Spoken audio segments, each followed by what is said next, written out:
పరిశుద్ధ గ్రంథం బైబిల్లో నుండి గత 2 వారాలుగా మనం చర్చిస్తున్నటువంటి ఆ శీర్షిక ఈ వారంతో మనం ముగించే ప్రయత్నం చేద్దాం. ప్రభుచితమైతే రోమపత్రిక 4వ అధ్యాయంలోని పాత నిబంధన తాలూకు అబ్రహాము ఏ విధంగా నీతిమంతుడయ్యాడు, అబ్రహాము ఏమని నమ్మి నీతిమంతుడయ్యాడు, అబ్రహాము ఎవరిని నమ్మి నీతిమంతుడయ్యాడు, అబ్రహాము నీతిమంతుడైన తర్వాత పొందుకున్న ప్రయోజనాలు ఏంటి, వీటి గురించి మనం మాట్లాడుకున్నాం.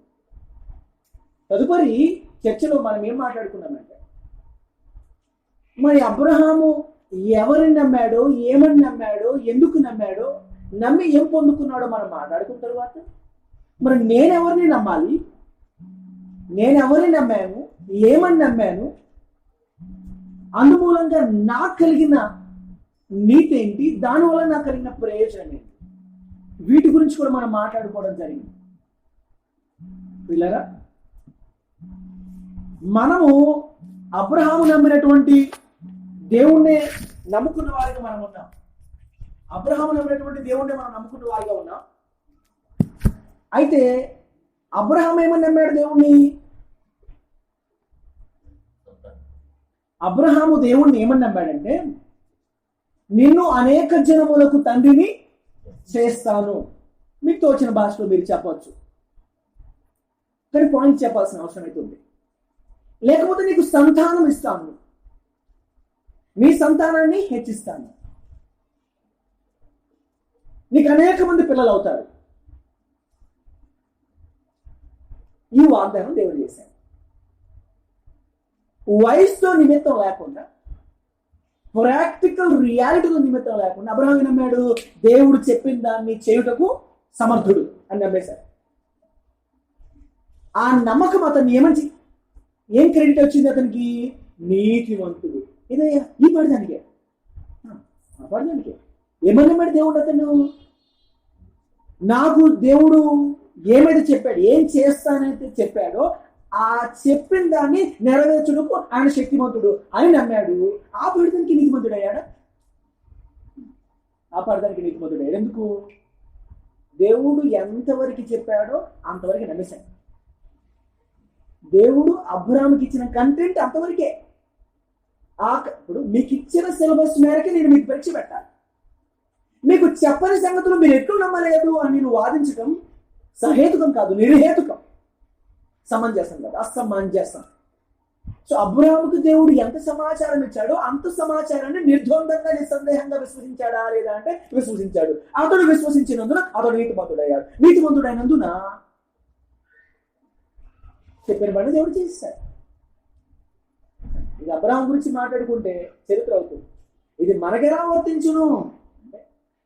అబ్రహాము గురించి మాత్రమే కాదండి, మనకు కూడా వస్తుందంటాడు. 24వ వచనం, 4వ అధ్యాయం 24వ వచనం ఏముంది అక్కడ?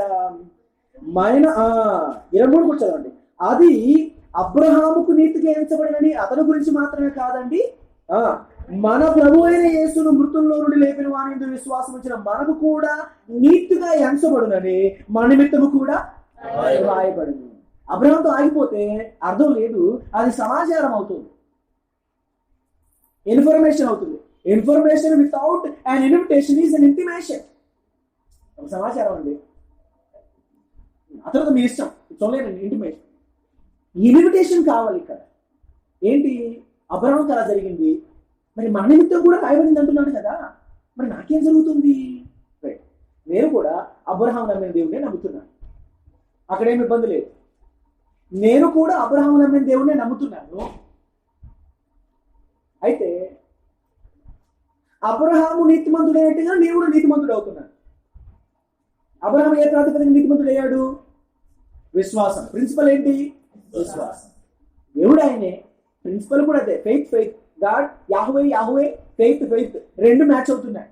కానీ అబ్రహాం ఏమని నమ్మాడు? సంతానం కలిగినని నమ్మాడు. మరి నేనేమని నమ్మాలి?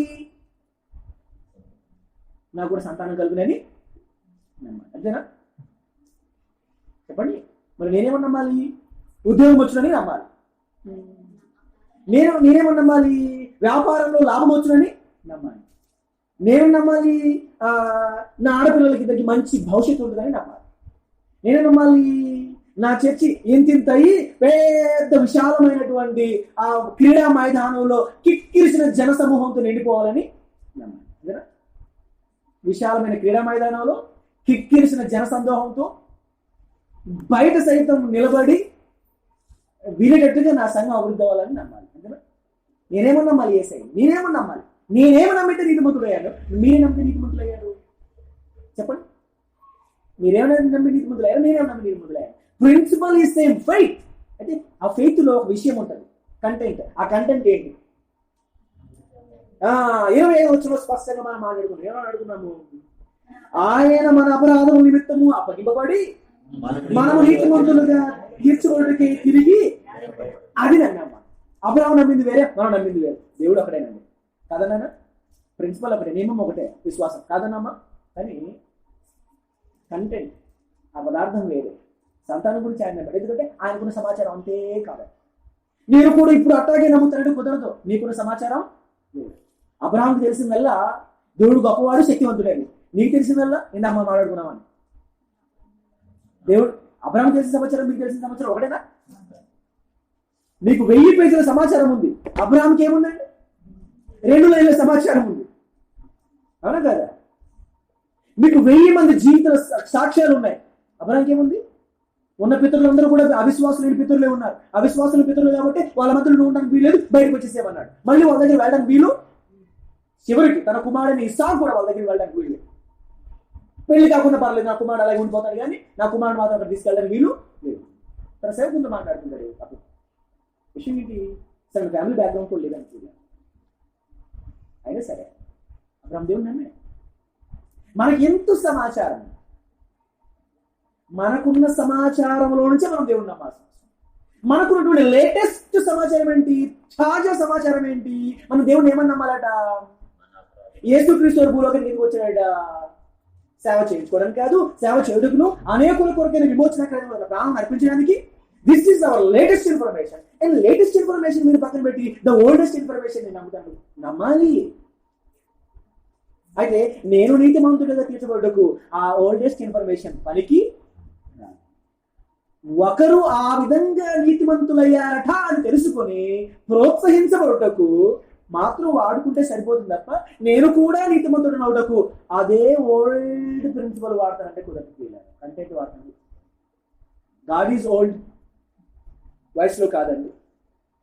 2 కాలాలతో పోలుస్తున్నాం కదా, ఆ రెండు నిబంధనలతో పోలుస్తున్నాం కదా. Same old God, same old principle, but the content is different. The latest information ప్రకారము మనం ఏమని నమ్మాలట? మన అపరాధము నిమిత్తం ఆయన అప్పగింపబడి మనము నీతిమంతులుగా తీర్చబడి తిరిగి ఆయన మృతుల్లో నుండి, అది నమ్మాలి. అది నమ్మితే మనం కూడా నీతిమంతులు అవుతామా? అది నమ్మే కదా అయ్యింది. అవుతామా అంటే ఏంటంటే అయ్యామా లేదా? మీరు ఎంతమంది నీతిమంతులు ఉన్నారు ఇక్కడ? గుడ్. ఎలా నీతిమంతులు అయ్యారు? ఎంత ఖర్చు పెట్టారు? ఎవరికి ఖర్చు పెట్టారు? నాకైతే ఏమి ఇవ్వలేదు. ఎవరికి ఇచ్చారు?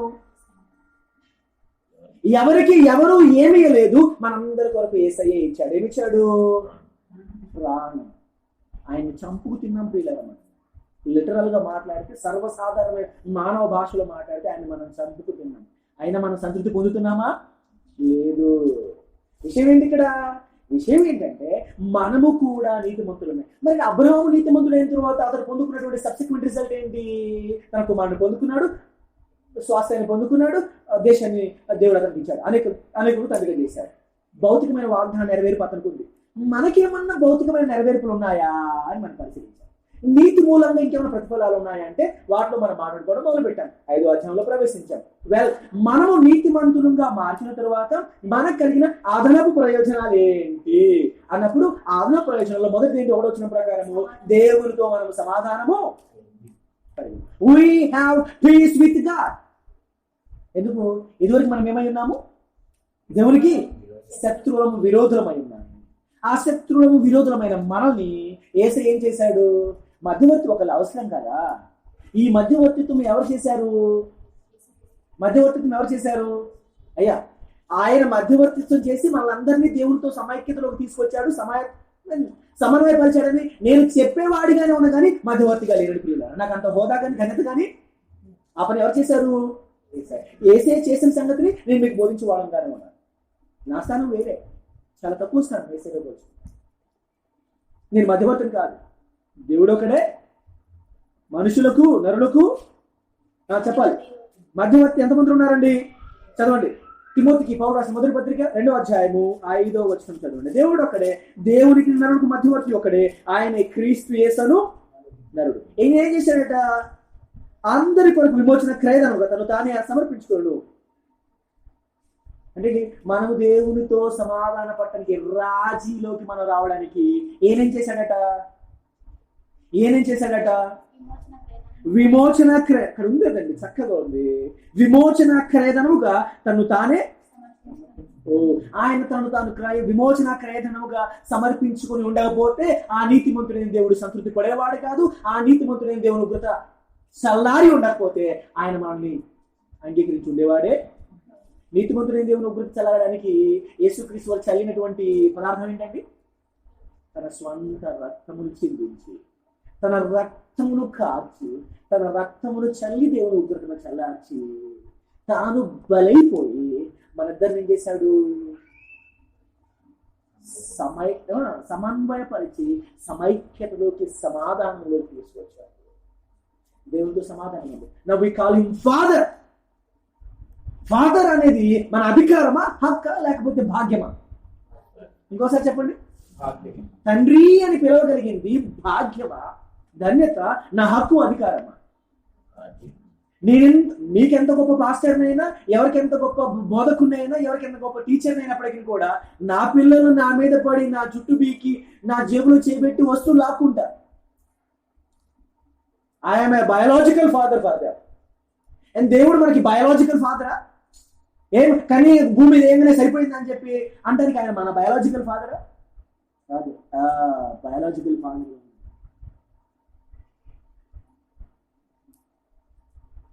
ధన్యత, భాగ్యం, దాన్ని అలా ఆస్వాదించాలే కానీ అరగదీసే ప్రయత్నం చేయొద్దు. అర్థమవుతుందా? కొన్నిటిని అలా ఆస్వాదించాలి, అరగదీసే ప్రయత్నం.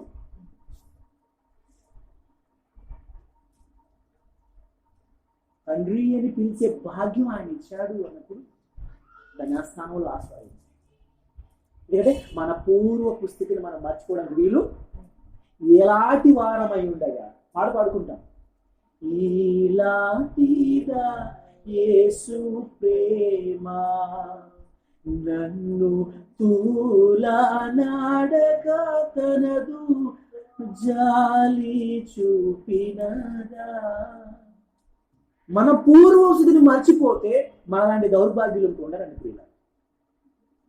ఏ స్థితిలో నుండి నన్ను పైకెత్తి ఎలాగ నశించిపోవలసిన వారమై ఉంటే మనల్ని ఆయన పునరుద్ధరించాడు. మనం మర్చిపోతే మనకి మాలైనటువంటి దౌర్భాగ్యులు ఉన్నాయి. తండ్రి అని పిలిచేది ఒక భాగ్యం, ఒక ధన్యత. దాన్ని ఆస్వాదించాల్సిన అవసరం. హక్కు కాదండి, అధికారం కాదండి. దుర్వినియోగం చేయొద్దు. అండ్ రెండవ ప్రతిఫలం గురించి మనం మాట్లాడుకున్నాం. దేవుని ఆయన ఎందుకు మన విశ్వాసం ఉంచి ఏసే మన అపరాధములతో మృతి చెందినని మనం నీతిమంతులకు తీర్చబడికి ఆయన మృతుల్లోంచి లేచినని మనం ఎప్పుడైతే నమ్మామో ఆ నీతిమంతులయ్యాం. ఆ నీతి మూలంగా కలిగిన మొదటి ప్రయోజనం ఏంటంటే దేవుడితో సమాధానం. అండ్ రెండోది ఏంటి? మహిమను గూర్చిన నిరీక్షణ. మహిమ ఎక్కడ దొరికేదా? పరలోకం దొరికేదా?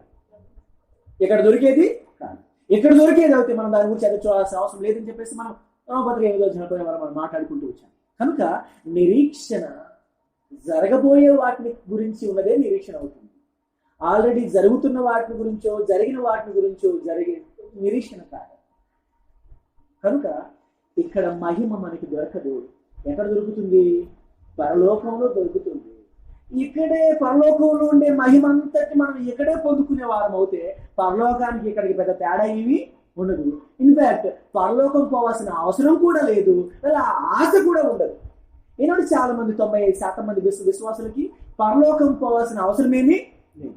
అన్ని ఇక్కడే లభిస్తున్నప్పుడు సమృద్ధి ఇక్కడ లభిస్తుంది, ఆశీర్వాదం ఇక్కడ లభిస్తుంది, అన్ని మహిమ ఇక్కడ లభిస్తుంది, అభిషేకం ఇక్కడ లభిస్తుంది. అభిషేకం, ఆశీర్వాదం, మహిమ అంతా ఇక్కడ, సమృద్ధి అంతా ఇక్కడ ఉంటే what is the requirement of the heaven? Logical గా మనం ఆలోచిస్తే రిక్వైర్మెంట్ ఆఫ్ హెవెన్ ఏంటి ఇక్కడ? In what way heaven is better than the pleasure I'm enjoying here? ఏ రకంగా పరలోకంలో జీవితము భూలోక జీవితం కంటే మెరుగైంది? మీరు నాకు సమాధానం చెప్పాల్సిన అవసరం అంటే ఏంటి? పోల్చుకోజాలన్నటువంటి వ్యత్యాసం ఉంటేనే కదా. ఓపిక పట్టండి, ఓపిక పట్టండి, ఓర్చుకోండి, సహించండి, ఇవే మాట్లాడబడ్డాయి నూతన నిబంధన అంతటా. సహించాలి, సహించాలి, నిలబడాలి, ఓర్చుకోవాలి, ఇవి మాట్లాడబడ్డాయా? అంతవరకు సహించాలి, నిలబడాలి, నిలబడాలి, ఓపిక పట్టాలి, ప్రతిఘటించాలి, పోరాడాలి, ఇవి మాట్లాడబడ్డాయా? ఎందుకు? పోల్చుకోజాలన్నటువంటి ఆ మహిమైశ్వర్యం, పోల్చుకోజాలని ఆ మహిమానందము ఉంది, సిద్ధపరచబడి సిద్ధంగా ఉంది. దానిలో మనం ప్రవేశించడమే ఆలస్యం. దేనికి దానికి పోలికలేవి కనుక ఆ మహిమను గూర్చిన నిరీక్షణ కలిగిన మనం భూలోకంలో జరిగే ఏ విషయమై సిద్ధపడాల్సిన అవసరము లేదా. ఆ మహిమను గూర్చిన నిరీక్షణ లేనప్పుడు ఏమవుతుంది? ఆ మహిమను గూర్చిన నిరీక్షణ లేనప్పుడు ఏమవుతుందండి? ప్రతిదానికి నిరుత్సాహం, ప్రతిదానికి కలవరం. సాధ్యమైనంత వరకు భూమి మీదనే అనుభవిద్దాం. ఎందుకు? నిరీక్షణ లేదు కదా. మహిమలో ఆయనతో కూడా ప్రవేశించుదమన్న నిరీక్షణ లేనందున ఇక్కడే కార్యసాధకం చేసుకొని ఇక్కడే అనుభవించేద్దాం. ఎందుకు? ముందు ముందు ఏం జరగబోతుందో మనకి నాకు తెలుసు. బైబిల్ చదివిన మీ అందరికీ తెలుసు ముందు ముందు ఏం జరగబోతుందో. ఏం జరగబోతోంది? మనమందరము ఆయన మహిమలో ప్రవేశించబోతున్నాం. ఆయన ఆకాశ మండలంలోకి వచ్చి మనం తీసుకెళ్ళడమా, లేకపోతే మనమే చచ్చి సమాధిలో ఉండి ఆయన ఎదుర్కోవడానికి పోవాలి? ఆయనైనా ముందు రావచ్చు, మనమైనా ముందు. గుర్తుపెట్టుకోవాల్సిన విషయం ఏంటంటే మహిమలో మనం ప్రవేశిస్తాం. ఇది నిశ్చయం, నిక్కం, దీంట్లో మార్పు. మరి ఇదొకటేనా? ఇంకోటైనా మూడో వచ్చిన చదువుకున్నాం.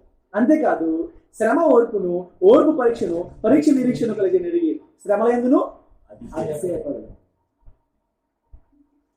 మనం నీతిమంతులుగా తీర్చబడిన తర్వాత మనకి దక్కే ప్రయోజనాలలో ప్రస్తుతానికి ప్రస్తావించిన రెండు కూడా ఆధ్యాత్మికమైనటువంటివే. అవి ఎవరికి కనిపించేవి కాదు. దేవునితో సమాధానం మీకు కనిపించేది కాదు.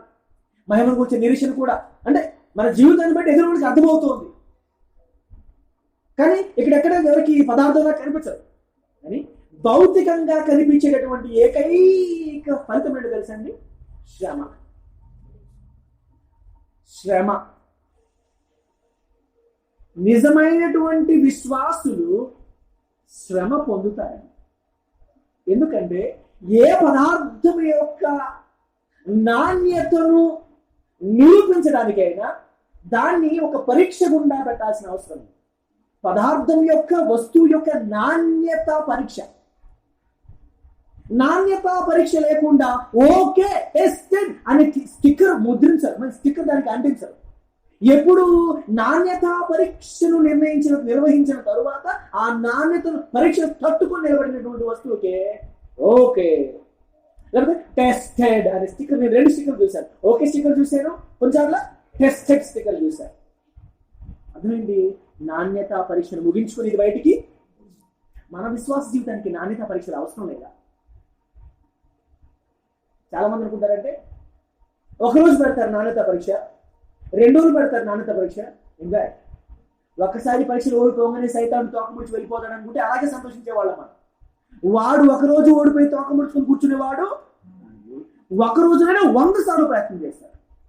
ఒక రోజున 100 అంటే 100 సార్లు అని కాదండి, అలంకార భాషలో చెప్తున్నారు. ఉదయం ఓడిపోయాడు కాబట్టి, ఇందాక ఓడిపోయాడు కాబట్టి ఇప్పుడు నిద్రిస్తుంటాడు, పక్కన పెడతాడు అనుకోండి. వాడు నిరంతరాయం ప్రయత్నం చేస్తూనే ఉంటాడు, చేస్తూనే ఉంటాడు, చేస్తూనే ఉంటాడు, చేస్తూనే ఉంటాడు.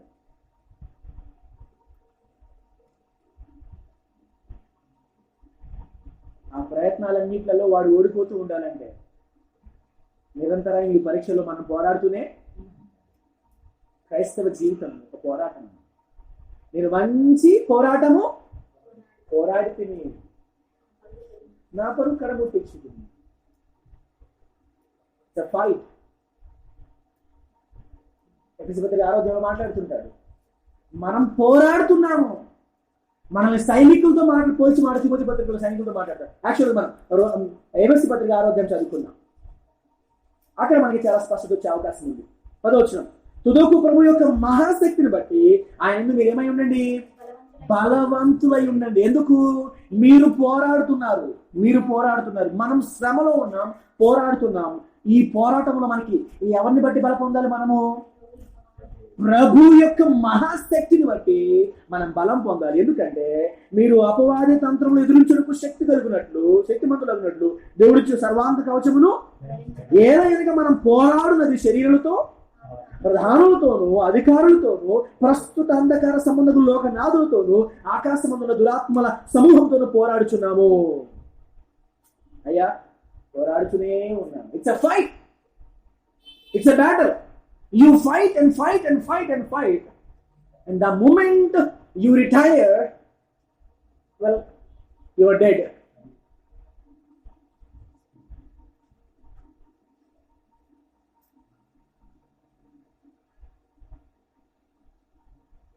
హోరాహోరీగా జరిగే ఈ పోరాటంలో రిటైర్ అంటే ఏంటండి? You dead. Either you conquered or you are dead. అయితే విజయం సాధించామా లేకపోతే చచ్చామా? There are only two options. వాడు నేల కొరిగినప్పుడైనా మనం రిటైర్ కావచ్చు, లేకపోతే మనమన్నా నేల కొరగాలి. వాడన్నా నేల కొరగాలి, మనమన్నా నేల కొరగాలి. వాడెట్టా ఇప్పట్లప్పుడే నేల కొరిగేవాడు. వాడు ఏసే చేతులు నేల కొరిగేవాడు కానీ మనుషుల చేతులు నేల కొరిగేవాడు కనుక వానంతం ఎప్పుడో స్పష్టంగా తెలుసు. అంతవరకు మనం నిలబడి పోరాడుతున్నాం చెప్పాలి. అయితే ఈ సైతాను పోరాటంలో మనం పోరాడితే రక్త మాంసాలు మనుషులతో కాదట, నరమాతృలతో కాదట, శరీరంతో కాదట, రక్త మాంసంలో కాదట. స్పష్టంగా అక్కడ పుట్టాడు, రక్త మాంసంలో కాదు. మరి ఎవరితో పోరాడుతున్నామట? సైతాన్తో పోరాడుతున్నాం. అయితే సైతాన్తో పోరాడుతున్నప్పుడు నేరుగా గాలను చూసేవాడు కొట్టేసి వెళ్ళిపోతున్నాడా? వెళ్ళిపోవట్లేదు కదా.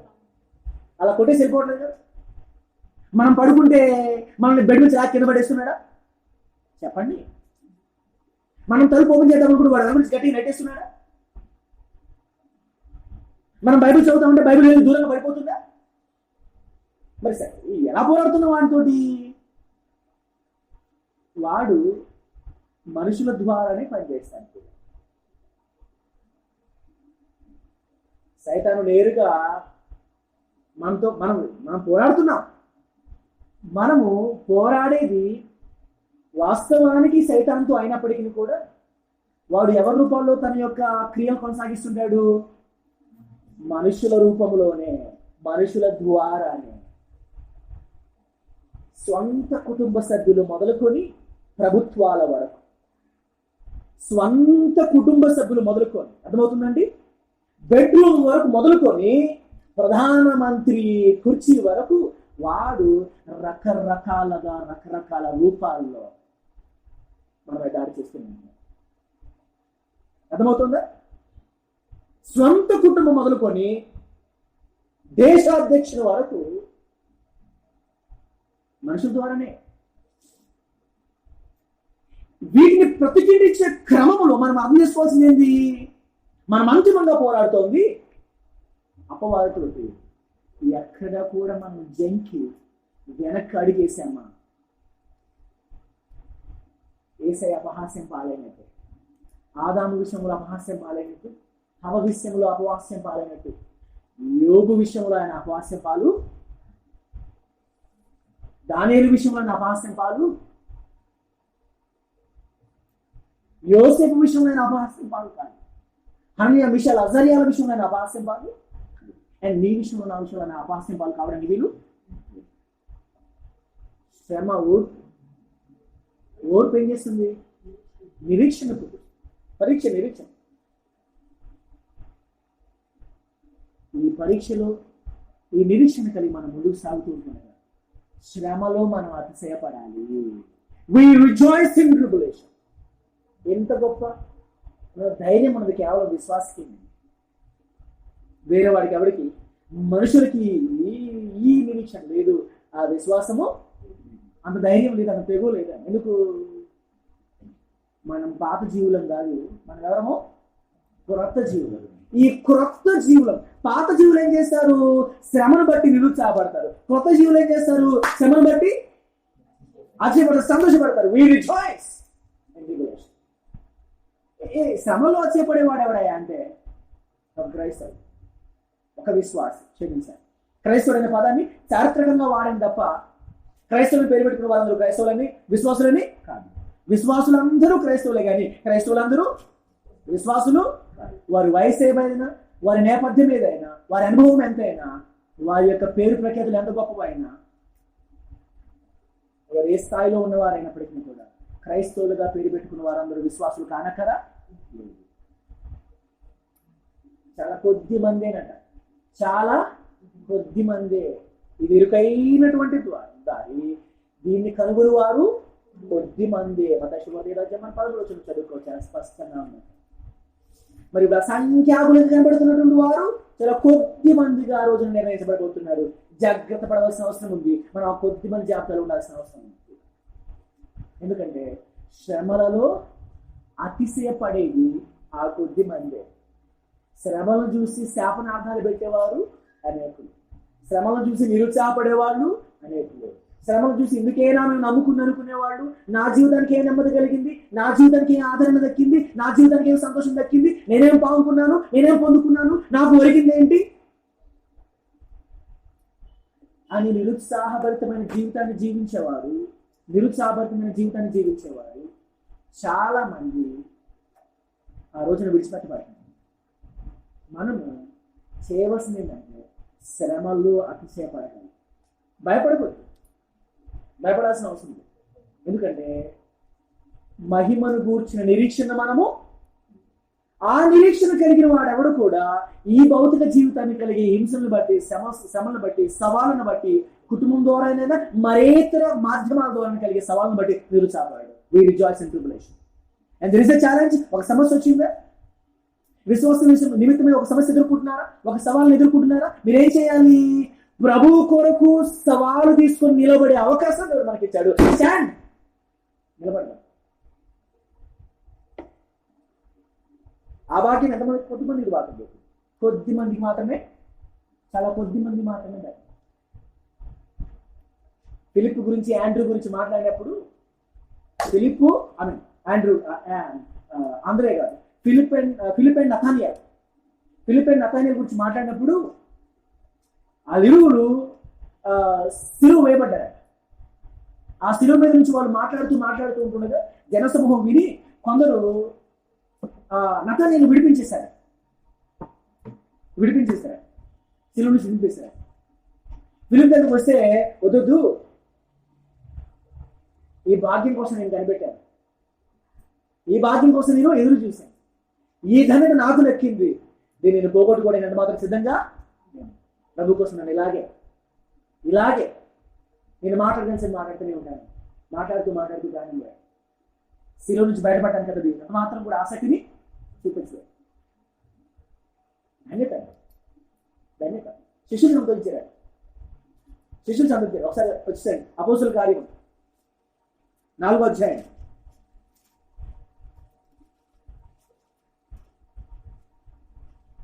అధ్యాయం 19వ వచనం. అంటే దేవుని గురించి, యేసయ్య గురించి వాళ్ళు మాట్లాడొద్దు అన్న తర్వాత వాళ్ళ స్పందన చూద్దాం. అందుకు పేతురును యోహాను వారిని చూచి, దేవుని మాట వినుట కంటే మీ మాట వినుట దేవుడి దృష్టికి న్యాయమా? మీరే చెప్పుడి, మేము కన్న వాటిని విన్న వాటిని చెప్పక ఉండలేమని వారికి ఉత్తరం ఇచ్చింది. ప్రజలందరూ జరిగిన దాన్ని గూర్చి దేవుని మహిమపరచుండే కనుక సభవారు ప్రజలకు భయపడి వీరిని శిక్షించు విధమేదియు కనుగొనలేక వీరిని గట్టిగా బెదిరించి విడుదల చేసిరి. వీళ్ళారా, అంటే ఎందుకు భయపడాలి, ఎందుకు వెనకాడాలి? ప్రభు కోసము శిక్షించగలిగినటువంటి శిక్ష పొందగలిగినటువంటి స్థానంలో మనం నిలబడితే ధన్యత, ధన్యత, మహా గొప్ప భాగ్యం. శ్రమల్లో అతిశయపడదాం. మన విశ్వాసాన్ని బట్టి తొలనాడబడుతున్నామా? మన పరిశుద్ధిని బట్టి మనం అవమానపరచబడుతున్నామా? మన ప్రార్థన జీవితాన్ని బట్టి మనం కించపరచబడుతున్నామా? వాక్యంలో మనం నమ్మే సత్యాన్ని బట్టి మనము దూరం పెట్టబడుతున్నామా? వాక్యం పట్ల మన నిబద్ధతను బట్టి మనము అవహేళనకు గురవుతున్నామా? Let's rejoice. అతిశయపడతాం, సంతోషం. శ్రమ మాత్రమే మనకున్న భౌతికమైన ఆశీర్వాదం. మనం క్రీస్తు వారి యందు విశ్వాసం ఉంచి పొందినటువంటి నీతి మూలంగా కలిగే ప్రతిఫలాల్లో భౌతికంగా ఉన్నది ఏకైకమైంది. ఆ ఏకైకమైంది శ్రమ. 4 చదువుకున్నాం. 4వ ప్రతిఫలం. ఆ 4వ ప్రతిఫలం ఏంటో చదవండి. 5వ వచనం. ఎందుకనగా ఈ నిరీక్షణ వలన సిగ్గుపరచదు, మనకు అనుగ్రహింపబడిన పరిశుద్ధాత్మ ద్వారా మన హృదయంలో కుమర్చబడింది. 5వ వచనంలో మరొకసారి ఫస్ట్ లైన్ చదువుకోవాలి. ఎందుకనగా ఈ నిరీక్షణ మనల్ని we have hope unashamed. సిగ్గుపరచినటువంటి నిరీక్షణ మనం కలిగి ఉన్నాం. ఎలాంటి నిరీక్షణ కలిగి ఉన్నాము? సిగ్గుపరచినటువంటి నిరీక్షణ అంటే ఏంటి? యేసుక్రీస్తు వారు నమ్ముకున్న వారు ఎవరు కూడా సిగ్గుపరచబడరా? యేసుక్రీస్తు వారు నమ్ముకున్న వారు ఎవరు అవమానాలు పొందుకోరా? అయ్యా ముందే చెప్పారు కదా, హింసలు అవమానాలు కలుగుతాయి, ఆయన సరే మనం రిజాయిస్ అన్నారు. మళ్ళీ ఇక్కడేమో ఈ నిరీక్షణ వాళ్ళు సిగ్గుపరచదు అంటారు. డయామెట్రికల్ గా బద్దవిరుద్ధంగా ఉన్నాయి కదా సార్. అక్కడేమో హింస, శ్రమ, అవమానము, తిరస్కారం ఉందంటారు. మనం ధైర్యంగా ఉండాలన్నారు. ఇక్కడ వచ్చేమంటారు? ఈ నిరీక్షణ వాళ్ళు సిగ్గుపరచదు అంటారు. పాయింట్ ఏంటి? ఈ నిరీక్షణ వాళ్ళు సిగ్గుపరచదు. సిగ్గుపడాల్సిన పరిస్థితి ఎవరైతే చూస్తుంది మనకి? తెలుగు ఒక సామెత ఉంది, పూలమ్మిన చోటే కట్టెలమ్మే పరిస్థితి వచ్చిందమ్మా అంటారు. అంటే సిగ్గుపడటం అంటే ఏంటి? సిగ్గుపరచబడటం అంటే ఏంటి? అవమాన భారంతో కృంగిపోవటం. ఎవరో మనల్ని చూస్తున్నారు, అవహేళనగా మనల్ని చూసేవారు ఉంటేనే కదా అవమాన భారంతో మనం కృంగిపోయేది. అయ్యో అని గుండె కత్తుకునే వారు ఉంటే అవమాన భారం ఏముంది? మీరు పోగొట్టుకున్నానండి, పోగొట్టుకున్నా, నష్టపోయా. అయ్యో అని గుండె కత్తుకునే వారు నాకు ఎదిరినప్పుడు వాళ్ళని చూసి కొండంత ఉత్సాహం వచ్చి వెన్నులు వాటేసుకుంటాను తప్ప అవమాన భారంతో తలంచుకొని నష్టపోయాను. కానీ ఈ నష్టపోవటం, ఈ కోల్పోవటము కొందరు దృష్టిలో పడితే మాత్రము సిగ్గుతో చచ్చిపోవాల్సి ఉంటుంది, అవమానంతో తలదించుకోవాల్సి వస్తుంది. కొందరు చూసినప్పుడు ధైర్యం ఉంటుంది, పోగొట్టుకున్నా నష్టపోయినా. కొందరు చూసినప్పుడు ధైర్యం కలుగుతుంది, కొందరు చూస్తే మాత్రము అవమాన భారంతో కుంగిపోవాల్సి వస్తుంది. ఏంటి? ఇప్పుడు సిగ్గుపరచదు, ఈ నిరీక్షణ మనల్ని సిగ్గుపరచదు. వీళ్ళారా ఇక్కడ మనుషులు ఎదుటి కాగలం. ఈ నిరీక్షణ కోసం మనుషులు ఎదుట మనకి సిగ్గు కలగవచ్చు, అవమానం కలగవచ్చు, కలిగింది, కలుగుతూనే ఉంది, కలుగుతుంది. మనుషులు ఎదుట అవమానపరచబడ్డారు. యేసుక్రీస్తు ప్రభువు వారికి ముసుగు వేసేసి ఆయన్ని కొట్టి ఇప్పుడు చెప్పుకో నేను ఎవరు కొట్టారో. ఎంత పరిహాసం ఆడే. నువ్వు ఎవరు కుమారుడమే కదా, నువ్వు మెస్సయ్యా కదా, చెప్పు ఎవరు కొట్టారు, నేను ఇప్పుడు గుర్తింది ఎవరో చెప్పు. వీడు చాలా మందిని రక్షిస్తాడు, వీడు దేవుడు కుమారుడైతే వీడు రక్షించుకోమని చెప్పు, వీడు కాపాడుకోమని చెప్పండి. ఎంత అవమానం! ఎస్ఐ తప్పింది అవమానం, శిష్యులైన వారు తప్పింది అవమానం. తప్పలేదు.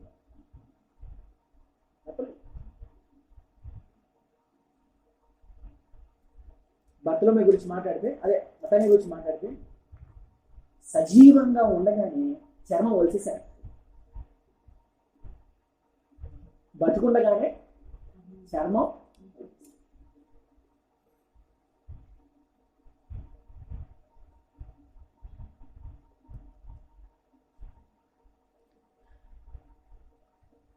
ఆ తర్వాత తల తెగేసి చంపారు.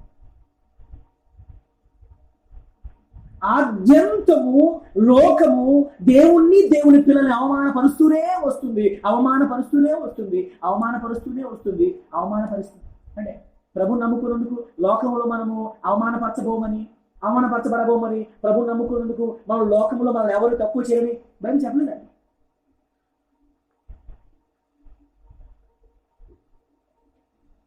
ఈ నిరీక్షణ ఏంటి ఇక్కడ? నిరీక్షణ కూడా నిర్వచించినప్పుడు నిరీక్షణ దేనికి సంబంధించింది? మనము మహిమలో ప్రవేశించడానికి సంబంధించి.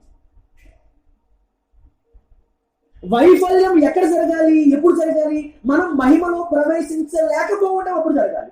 మనం మహిమలో ప్రవేశించలేకపోయేటప్పుడు ఇప్పుడా చచ్చిన తర్వాత? చచ్చిన తర్వాత.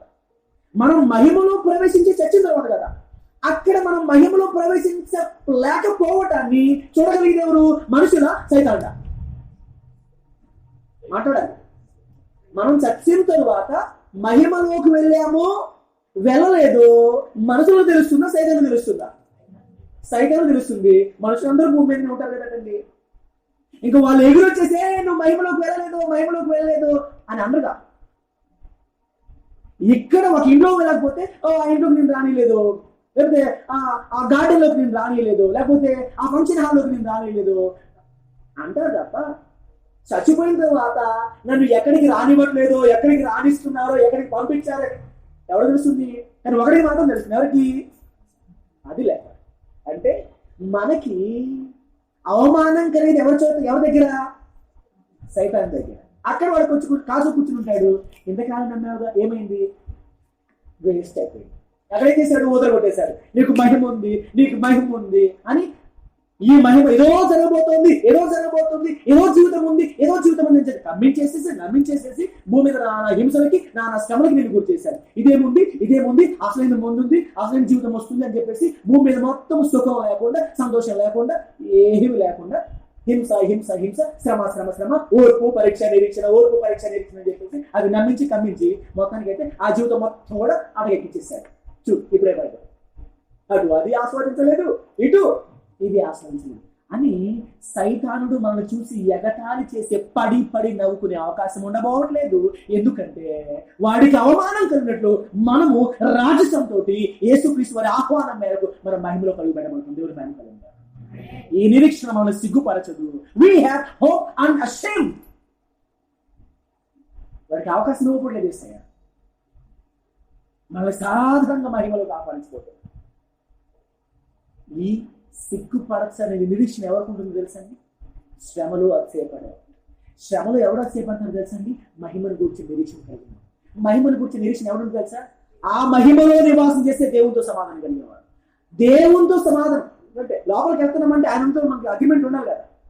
లోపల కూర్చునేందుకు అగ్రిమెంట్ లేదనుకోండి, ఇక ఆ కొంపలు ఉన్నా ఒకటే, లేకున్నా ఒకటే. యజమానితో మనకి టర్మ్స్ లేకపోతే ఇంకెందుకండి? ఉండగలుగుతాం ఆ పరిస్థితుల్లో మనం?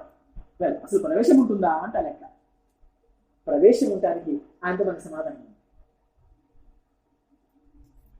ఆ లెక్కను వెళ్ళిపోవచ్చు. మనము సిగ్గుపరచినటువంటి నిరీక్షణను భూమి మీద సిగ్గలుగుతూ వచ్చింది.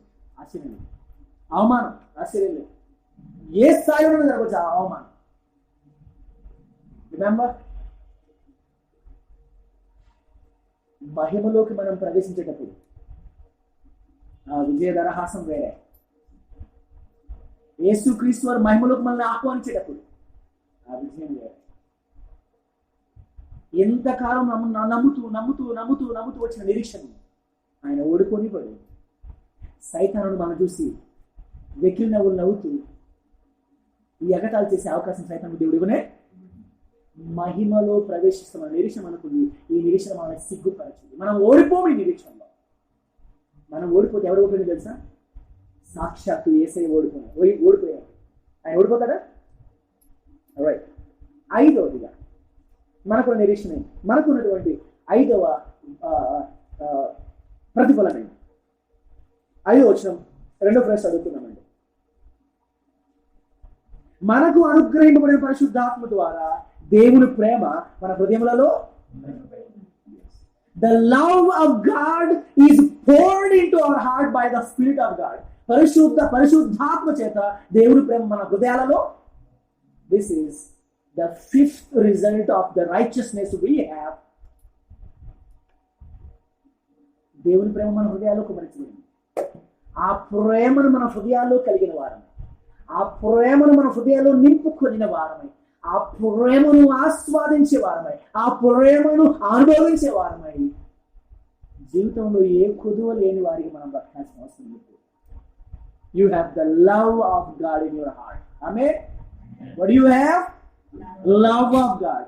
May not be love of the family members, may not be love of the fellow believers, may not be love of the fellow family members, may not be the love of the country people.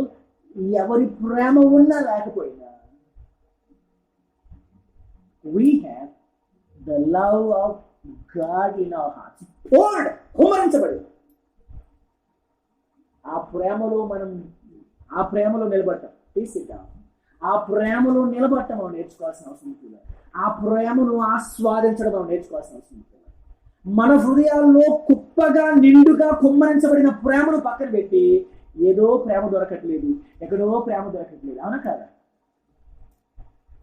కుమ్మరించబడినటువంటి ప్రేమను పక్కన పడేసేసి చిలకరించే, ఏమండి అలా ముంచేసి ఇలా చిలకరిస్తే ఎంత పడుతుంది మీ మీద? చిలకరిస్తే ఎంత పడుతుంది ప్రేమ? నీళ్ళే. బకెట్ కుమ్మరించడం గొప్ప ఎక్కువ, లేకపోతే ఒక వేలు ముంచే చిలకరించడం ఎక్కువ? మనము గుమ్మరించబడినటువంటి దేవుడి ప్రేమను గురించి ఎంత మాత్రం అనుభూతులు పొందుకోవట్లేదు, కానీ ఎవరన్నా చిలకరిస్తే మెలిక తిరిగిపోతున్నాం. చిలకరించే ప్రేమ కోసము వెర్రిగా ప్రాకులాడుతున్నాం, అవునా కదా? అంతేలేండి, ఏదైనా ఉచితంగా ఎక్కువ ఇస్తే చీప్ అయిపోతుంది కదా, అవును కదా? ఉచితంగా ఎక్కువ కూడా చీప్ అయిపోతున్నాం. దేవుడు కూడా అంత అయిపోయాడు. కుమ్మరించబడిన ఆయన ప్రేమలో మునిగి, ఆయన ప్రేమలో తేలాడుతూ ఆ ప్రేమను మనం ఆస్వాదించడం మొదలు పెడితే ఎవరు ప్రేమిస్తున్నారు, ఎవరు ప్రేమించట్లేదు, ఎవరు ఎంత లోతుగా ప్రేమిస్తున్నారు, ఎవరు ఈ లెక్కలు మనకు పట్టం.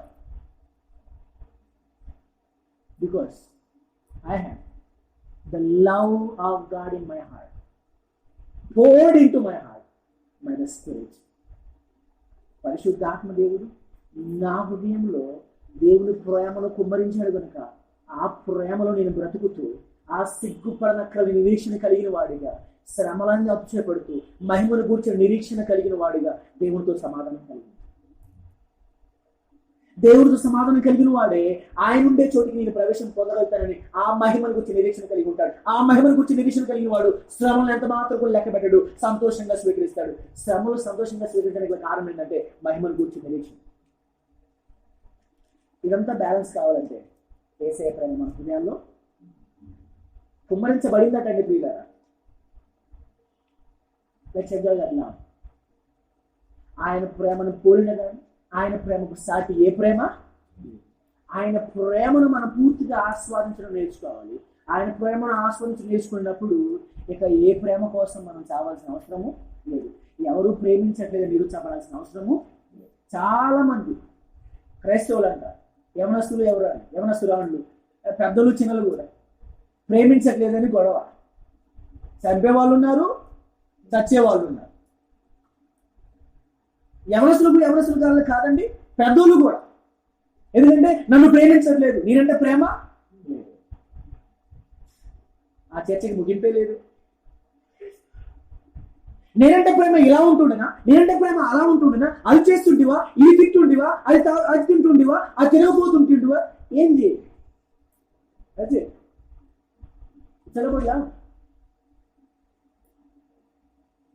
పక్కన పెడదాం. యేసయ్య ప్రేమ మన హృదయాల్లో కుమ్మరించబడింది. ఆ ప్రేమను ఆస్వాదించడం మొదలు, మనం ప్రేమించడం మొదలు. ప్రేమను బయట వెతుక్కోవద్దమ్మా, బయట వెతుక్కోవద్దు, లోపల వెతుక్కోమని అంటలా. లోపల ఆల్రెడీ ఉంది, ఆస్వాదించండి. వెతకాల్సిన అవసరము అదే అక్కడే చౌకనైపోతుంది. ఉత్సాహం కుమ్మరించాడు కదా, చిచ్చి అని దులిపేసుకుంటున్నాం. ఎందుకు? ఎక్కువై దులిపేసుకుంటున్నాం. మీరు బయట వెతుక్కున్నట్టుగా లోపల వెతుక్కున్నట్టు లోపల ఉన్నదాన్ని ఆస్వాదించడం. మనము దేవుని నమ్మాము, నీతిమంతులమయ్యాము. ఆ నీతి మూలం కలిగినటువంటి 5 ప్రతిఫలాల్లో దేవుడితో సమాధానం, మహిమ గురించి నిరీక్షణ, శ్రమలో అతిశయం, సిగ్గుపరచిన నిరీక్షణ, కుమ్మరించబడిన దేవుడు పూర్వయాన్ని. ఇందులో భౌతికమైనది ఒక్కటే, మధ్యలో ఉంది. ఎందుకు? చివరి పెడితే పక్కన పెడతారేమో అని, మొదలు పెడితే విడిచిపెడతారేమో అని. అటు రెండు ఇటు రెండు, మధ్యలో శ్రమ. ఆ శ్రమను తప్పించి మనల్ని ఇప్పుడు బైపాస్ వేశారు ఈ మధ్య, లేకపోతే స్కై వేసేసారు, లేకపోతే అండర్ వేసేసారు, టన్నెల్స్, షార్ట్ కట్స్. శ్రమను మినహాయించి దేవునితో సమాధానము, మహిమను కూర్చుని నిరీక్షణ అండ్ జంప్, సిగ్గుపరిచినటువంటి నిరీక్షణ అండ్ కుమ్మరించబడిన దేవుని ప్రేమ. మరి శ్రమ గురించి ఎవరు మాట్లాడతాడు?